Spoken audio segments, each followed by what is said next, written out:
गौतम का गृहत्याग, जन्म, रोग और मृत्यु, ये तीनों जीवन के अटल सत्य हैं। राजकुमार सिद्धार्थ ने जब इन सत्यों का प्रत्यक्ष साक्षात्कार किया और उनके गूढ़ मर्म को समझा, तब उनके हृदय में संसार के प्रति गहरी विरक्ति उत्पन्न हो गई। उन्होंने भोगविलास से भरपूर राजसी जीवन को त्यागने और मोक्ष की खोज में संन्यास मार्ग पर चलने का निश्चय कर लिया। वह दिन आषाढ़ पूर्णिमा का था। समय था मध्यरात्रि। राजमहल में रागरंग का वातावरण था, पर सिद्धार्थ का मन उस चकाचौंध से दूर एक गहरे चिंतन में डूबा हुआ था। उनके समीप ही एक सुंदरी बड़ी ही असंयत अवस्था में सोई हुई थी, जिसे देख सिद्धार्थ को सांसारिक जीवन की कुरूपता का एहसास हुआ। उनके भीतर वैराग्य की अग्नि प्रज्वलित हो चुकी थी। उन्होंने तुरंत ही अपने प्रिय सारथी धन्ना को बुलाया और आज्ञा दी कि उनका प्रिय घोड़ा कंठक तैयार रखा जाए। इसके पश्चात सिद्धार्थ चुपचाप अपने शयन कक्ष की ओर बढ़े, जहां उनकी पत्नी यशोधरा अपने नवजात पुत्र राहुल के साथ गहन निद्रा में लीन थी। आज ही राहुल का जन्म हुआ था। सिद्धार्थ ने एक बार यशोधरा और राहुल की ओर देखा, एक अंतिम दृष्टि जिसमें प्रेम भी था, ममता भी, पर साथ ही एक गहरी पीड़ा भी थी। वे कुछ पल तक रुके, किंतु फिर निश्चय दृढ़ कर सब कुछ पीछे छोड़ महल से बाहर निकल गए। जैसे ही वे नगर के बाहर पहुंचे, कहा जाता है कि देवताओं ने कंठक की टाप और हिनहिनाहट के शब्द को शांत कर दिया और नगर के द्वार स्वयं खुल गए।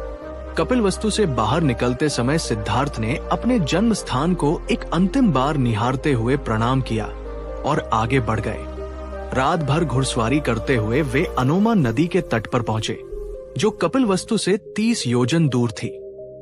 कहते हैं कंठक ने 8 उसम चौड़ी नदी को एक ही छलांग में पार कर लिया।